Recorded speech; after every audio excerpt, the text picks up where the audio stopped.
Thank you very much. I've had great pleasure for many years to be working with language teachers, teaching the local languages for refugees and immigrants, both in Denmark and Norway and Sweden. And this means that I have quite a lot of experience within the actual didactics of second language teaching and learning. But what I'm going to talk about now is not so much related to didactics directly, but it's about the actual learning opportunities in a workplace. And we have used that kind of information very much for the actual planning and organization of the teaching in the classroom. But I think some of this information may be relevant for language teachers to know what actually are, what happens at the workplace, what are the possibilities of learning. So there's work in progress and there's language in progress in the labor market. And the workplace as an environment for second language learning. And I put that one, okay. I've put a question mark to it because it's not an obvious thing that the workplace is immediately a place for language learning, although many politicians in the Scandinavian countries think that if you get a job, you get a language. Okay, so let's have a look at it. I've only got 20 minutes, so I'll make it very concrete and do it in three different approaches, three concepts, and three misconceptions about what language learning in the marketplace or the workplace is like. So where exactly do I just, okay. So misconception one, I'll start with the misconceptions, which are widespread, perhaps especially for politicians. I've had the good opportunity of telling politicians in the Danish parliament about this. And I think some of it was quite surprising for them because they had the idea that work and language were the same thing. So having a job is a good opportunity for second language learning. Okay. This is Wojciech. I met him in a big store, goods store in Norway. And he has this trolley, this truck, and he moves from section to section to pick up the goods that customers have ordered and put them on his truck and then send them off on lorries. The first message he gets on his earphone is 273 or 273 på norsk, and he goes to commodity number 237. And when he has arrived with his truck, it says in his earphone 3, and he takes 3 goods, puts them on truck, and then he continues to the next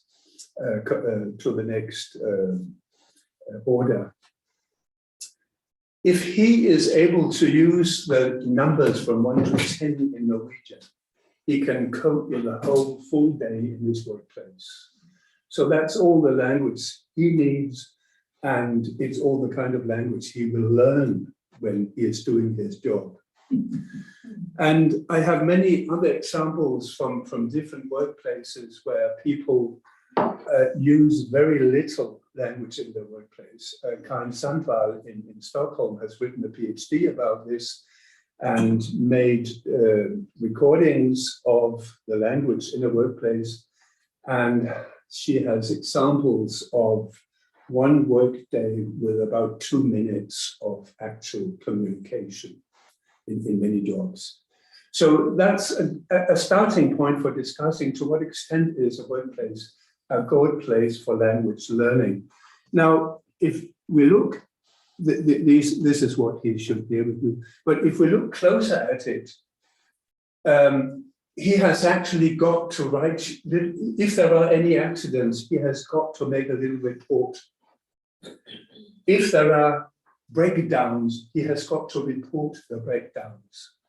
There are also fire instructions which he should be able to read. There are local meetings in the trade union with an agenda and so on. And there are meetings with the leaders of this workplace where they discuss career opportunities and what would you like to be able to do in a year or two. So there are a lot of potential situations, but the question is who will take the responsibility and make sure that all these potential language learning and language use situations are actually activated. So misconception one, having a job is a good opportunity for second language, well, it depends. The second misconception is that using a language automatically, using the language automatically leads to learning the language. And there are three dimensions in language learning, which is fluency and a correct language and a complex language. But in order for you to move from fluency to a more correct language and a more complex language, you need language awareness. You need to have a focus on the kind of language you are learning or you want to learn. You need scaffolding, and to some extent you need teaching in order to move from stage to stage. The result could be a fluent language which is full of mistakes. It may work for you, but it's not necessarily a correct language and a complex language. So your language development can stop at a certain stage unless these conditions are also fulfilled. So again, it depends. Misconception 3, the language needed for work is vocational language. You need to know that it's a screwdriver and it's a hammer and it's a machine and so on. But much of the language used in a workplace is very much interrelated with the actual practice. And therefore, a lot of the communication going on is very much part of what you do, the kind of actions you do in a workplace. So here's an example. Could you help me? Could you please help me with this? Yeah, sure. You need to smooth it with water. Okay. And then that one. That one, these are substitutes for vocational terms. But when you are in the context, you can see what you're talking about. And this is a real conversation. I'll give you the whole conversation later on. So that's also an important aspect that I think in many cases there's a misconception of what kind of language you actually meet and can learn at a workplace in the immediate situation. So again, it depends. These were the 3 misconceptions, I think, which are important to discuss and deal with. And then I would like to introduce 3 concepts which can be important for understanding the learning opportunities at a workplace. The first concept is input and output. And the point is that a learner needs language input. This is quite obvious.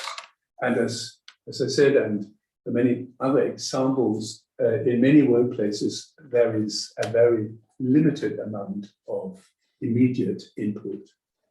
The learner needs opportunities for language output. We know from theory that it's not enough to get an input and process the input for your language learning, but you need to have an opportunity to make an output, to use the language for specific purposes so that you become more aware of what you say, and this will help you to move towards a more correct language. So you need both input and output in your language learning process. The learner then processes the input and the feedback and the learner develops her into language, the language that is moving towards the target language. So this is what we know from theory. We need input and output in order to learn a language. So here's an example. We are in a kitchen in a nursing home. They are making the dish of the day, which is meat loaf. And you can see the dish here. And we have our two immigrant practitioners in this kitchen, and they are preparing the meat loaf. Here is a little bit of what goes on communication-wise. A member of staff said, "Could you help me with this?" This was the sentence we had before. And the trainee goes ahead and does what she is asked to do. You need to smooth it with water. Okay, well, and then that one, you need to put bacon on top of it, then wear a pair of gloves, then wrap it in bacon. Okay, is this all right? And then that one, shape it like a loaf. Yes, you need more water on your fingers. This is how to make meatloaf, right? And the instruction is given directly in relation to the actions taking place in the workplace. And if we look closer at it, we can see that the input, which is a number of directives, how to do things, is fairly basic. The output, the confirmations and the checking, this is yeah, okay, is fairly basic. Language is an integral part of the action, and therefore the action can take over and replace language in many places, because you can just show people what to do. You don't necessarily have to tell them what to do, unless you need to have it done in a specific way or make sure that the quality of it is all right. So in order to learn more language in the workplace, the learner needs more communication opportunities. The learner needs more sophisticated communication, and the learner needs help to focus on language. These are the preconditions for getting on from that situation, which is the immediate one, and which I was allowed to record and transcribe. So that is the first thing to be aware of, the input and output, and how much input and output can you get, and how can people in the workplace be assistant in actually giving more input and giving more chances for output in the immediate working situation. The second concept is affordance. Affordance is a term which has become very popular in recent understanding of language learning. And the idea is that you have the environment, the workplace, and there are certain tasks, there are certain interactions, there are the physical surroundings, and there is the working culture. And all that will give you various opportunities for using the language and for learning the language. But it depends on your background. What is your background? What are your competences? What is your identity and your motivation? I've seen some immigrants working as trainees in a kindergarten. And there are a lot of learning opportunities because the work with children is language. The language which can help the children to become more independent, to become little persons in themselves. And I've seen some of these trainees not actually using much language, but doing things for the children, instead of using language to help children to help themselves. So the whole ideology, the whole idea of what goes on in a kindergarten in the Nordic countries is jeopardized in that way. So instead of actually using the opportunities which are there, the trainee does the things for the children instead. So there are many opportunities here which are not really activated by the trainee. And vice versa, there may be very few opportunities, but the learner here may have a background where she can actually create more opportunities for herself. I've seen that in nursing homes where a very active trainee said when they moved to where an elderly person lived, that she was told that this person could be very angry and so on. And this trainee said, no, I'll take care of that. And then when they came to her home, she said, can you invite us in for a cup of coffee? We are your guests. That changed the roles completely between the professional and the elderly person. Now we are guests with you. And that changed the whole situation. So she was active in actually changing the whole atmosphere of the situation by using language in a creative and different way because of her background. So this interaction between the environment and the learner is what creates affordance. And therefore, one of the key issues of language teaching, I think, is, you could say, is to help to create affordances. The workplace can create more affordance if they are aware of it, if they are helped to find ways of doing it. In the language teaching, you can activate more language in relation to your work than you actually meet in your workplace. But also, it depends on you as a learner. What kind of learning strategies do you have?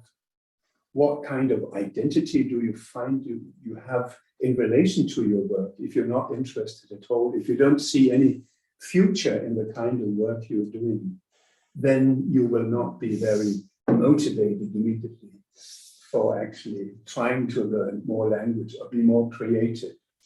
So opportunities is kind of interplay between these two dimensions. So if you go back to the trainee we saw before, the trainee is positioned as an assistant. Can you help me with this? The trainee is at the margin of the community of practice. She's not included in the working community in the workplace. Is not informed about the recipe. There is a recipe. That could be a good learning opportunity for her to learn more language in relation to her job, but she is not informed about that. The trainee does not get any background information about the dish. When I was there as an observer, the member of staff told me a lot of things about meatloaf I didn't know. So I was really very much clever when I left the workplace. But that information was not passed on to the trainee, which was quite interesting. The trainee does not get a chance to develop productive language competence, and the trainee does not self-transgress these limitations. So the trainee learner needs more affordance. So you could say there are learning opportunities, there is a little input, there is a little output, but the affordance is very small, you could say. And so more affordance is needed either on the part of the trainee and her background, her learning opportunities, her learning strategies, or on the part of the workplace, which could create more learning opportunities in the workplace.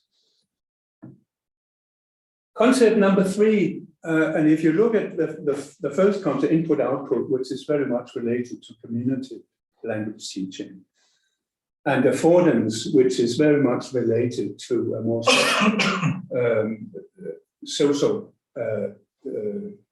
cultural, social approach to language teaching.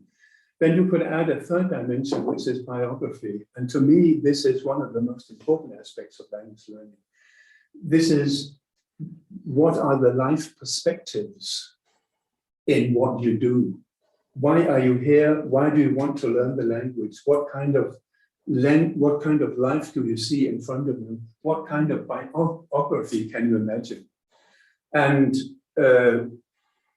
some students may not develop any language through many years, during many years in a country, because they don't see their life prospects as part of the new country, perhaps.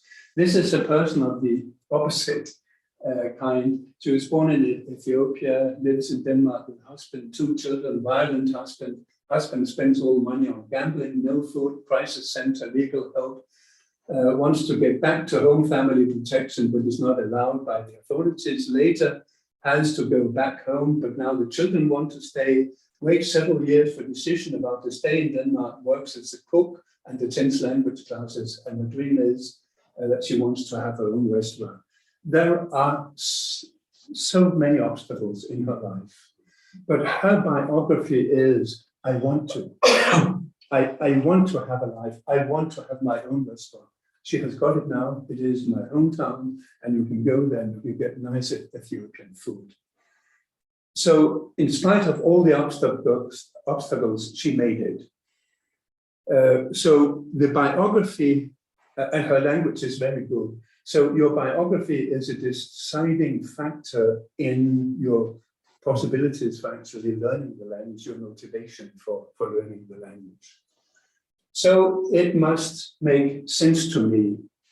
This is the personal, the identity dimension of language teaching, which is so important. I need language to be able to cope in communication situations and workplace input-output. This is the meaningful input-output. I need language to become part of the working community, and I need the possibility of investing myself in my language learning. This is the meaningful affordance. And then it must make sense to me. I need language to create a new perspective for my future. These are three, for me, the 3 important dimensions in any language learning. And the question is, to what extent can you unfold those dimensions in a particular workplace? And then for the language teacher, how can you help the learner to use the opportunities and create more affordances for the learner? So I need language to create a new perspective for my future, the biographical dimension. So the workplace as an environment for second language learning, ? And my answer to that question is, that depends. Thanks a lot.